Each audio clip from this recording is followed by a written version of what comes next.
စာရေးသူဆရာကြီးနေဝင်းလွင်စိန်ကုသိုလ်ယူရေးသားပေးထားပါတော့ဘိန်းတော်သမားတော်ကြီးအဘဦးအောင်မင်းနီလန်ထားရပေးခဲ့ပါတော့အသက်50အထက်လူကြီးပိုင်းများအတွက်ဒူးနာပြောက်ရေးအလွယ်လေးပါလို့မြည်ရတဲ့ကျမ်းမာရေးဆေးလက်ဆောင်လေးပဲဖြစ်ပါတယ်တရက်မှာတော့စာရေးသူဟာကြံကင်းမြို့နယ်အုတ်တွင်းအုပ်စုတရက်ပင်တွင်းကြီးရွာမှာရှိတဲ့အဘဦးအောင်မင်းထံကိုရောက်ခဲ့ပါတယ်အဘရဲ့နေအိမ်မော်ကိုရောက်တဲ့အခါမှာဧည့်သည်10ဦးခန့်ရောက်ရှိနေတာကိုတွေ့လရတယ်။တင်တော်ရနေရာတစ်ခုမှာဝင်ထိုင်ရင်းနဲ့အဘနဲ့ဧည့်သည်များပြောဆိုနေကြတာများကိုနားဆွင့်ကြည့်နေမိတယ်။ဧည့်သည်များထဲမှာအသက်55နှစ်ခန့်အရွယ်ရှိတဲ့ဦးလေးတစ်ယောက်ကဒူးကိုကွင်းညွင့်ညှဉ်းညူရင်းနဲ့အဘကိုပြောပြနေပါတယ်။အဘရေကျွန်တော်ဒူးတွေနာနေတာ9ရက်ကျော်နေပြီ။အထိုင်ထဆိုရင်ပို့ပြီးတော့နားတယ်ဗျ။လမ်းလျှောက်ရင်လည်းနားတယ်မနှက်ပြန်ပြည်မျိုးကိုအထူးကိုဆရာဝန်နဲ့သွားပြီးပြရအောင်သွားမလို့တလောက်နဲ့တော့ဘဲမှမသွားနဲ့ကွငွေလဲအကုန်မခံနဲ့မင်းပြန်ရင်ငါဆေးပေးလိုက်ပါမယ်အဘပြောလိုက်တဲ့စကားကြောင့်ကျွန်တော်ကတော်တော်လေးစိတ်ဝင်စားသွားမိပါတယ်ဝေဒနာရှင်ဦးလေးကတော့ကျင်းနဲ့ပြုံးရွှင်သွားတာကိုတွေ့ရတယ်ထွန်းတော်အဘဟာတခြားဧည့်သည်တို့မေးမြန်းတာများပေါ်ကိုစောင်းရန်ရှောင်းရန်စီစဉ်ရန်များကိုညွှန်ကြားပြောပြနေပါတယ်။မနက်7:00 နာရီခွဲလောက်ကျမှဧည့်သည်များရှင်းသွားတယ်။အဘရဲ့အိမ်ပေါ်မှာကြံရှိနေတာကဒုနာဝေဒနာခံစားနေရတဲ့ဦးလေးရဲ့သူ့ရဲ့သား2ယောက်ရဲ့စာရေးသူကျွန်တော်ရဲ့ထို့စဉ်မှာအဘထံမှစကားသံထွက်လာပါတယ်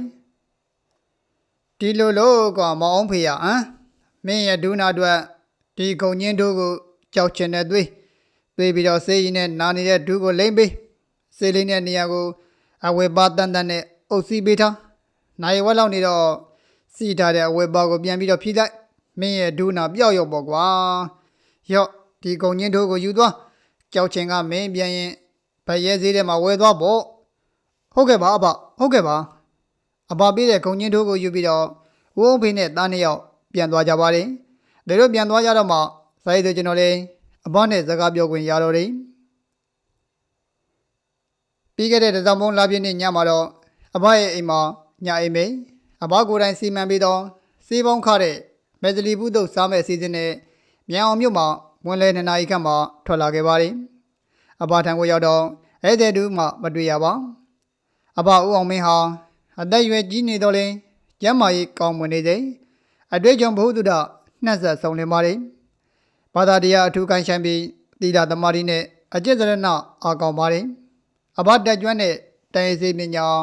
တိုက်ရိုက်ဓာတ်စင်ရတရားများနဲ့ယနေ့ရဝိမှရောက်လာသမျှဝိနည်းများကိုကိုကြီးဆောင်ရှောက်ပေးနေပါတယ်အဘပြောကြတာများကိုနာယူမှတ်သားနေစဉ်မှာအဘရဲ့ခြံဝင်းတွင်ကိုသုံးမိတ်ဆိုင်ကတစ်စီးမောင်းဝင်လာပါတယ်ထို့နောက်တလောကဒူးနာတဲ့ဆိုတော့ဦးအောင်ဖေနဲ့သား2ယောက်ဟိမ်မော်ကိုပြုံးရွှင်စွာတက်လာကြပါတယ်အဘရဲ့ရှေ့မှာသုံးသားထိုင်လျက်ပါလာတဲ့ပန်းသီးလိမ္မော်သီးနဂမော်သီးများနဲ့အဘကိုကြော်ကြတယ်အဘပြောတဲ့အတိုင်းခုံညင်းဒူးနဲ့ကြောက်ချင်သွေးလိမ့်တာကျွန်တော်ရဲ့ဒူးနာပျောက်သွားပါပြီအေးကောင်းပါလိမ့်ကွာငွေမကုံဝေဒနာကုံနာသိရတော့ဝမ်းမြောက်ဖွယ်တဲ့ရင်ကိုကွာအဘကဝမ်းမြောက်အားရစွာပြောကြတဲ့ကဲ့သို့ကြားရမြင်ရတွေ့ရတဲ့ဇာတိတို့ကျွန်တော်ကလည်းရောရောင်ပြီးတော့ဝမ်းသာကြည်နူးမိပါတယ်ငွေကြီးကုန်ကြမှုမရှိလွယ်ကူမြန်ဆန်စွာကတိကထာမများတဲ့ဒူးနာပျောက်စေအလွယ်နီးလန်းလေးကိုတော့မျက်နှိုးတံပိုးထားလို့ဒူးနာနေရလို့ပြောမှုတဲ့မိတ်ဆွေတင်ကားတို့ကိုရှာဖွေလက်ဆင့်ကမ်းပြီးပြောကြရပြီအောင်တော့မေဟုတ်ကဲ့နားဆင်သူမိတ်ဆွေတယောက်ချင်းစီတိုင်းနဲ့ဇာတ်သူဆရာကြီးကိုလည်းအထူးပင်ကျေးဇူးတင်ရပါကြောင်းဟုတ်ကဲ့ပါစာအုပ်စာပေဖတ်ရှုပြီးဘဝတုဒ္ဓရှာဖွေရတာကိုဝါသနာပါပေမဲ့ရှာဖွေဖို့တဲ့အချိန်မပေးနိုင်အလုံးမားတဲ့ကျွန်တော်ရဲ့မိတ်ဆွေတွေအတွက်ရှေ့လူကြီးဘိုးဘွားမိဘဘိန်းတော်သမားတော်ကြီးများရေးသားပြုစုထားရပေးခဲ့ပါတော့ကျမ်းမာရေးဆေးလက်ဆောင်များကိုနေ့စမပြတ်ရှာဖွေပြီးတော့မှဖတ်ပြတင်ဆက်ပေးနေပါပြီခင်ဗျာ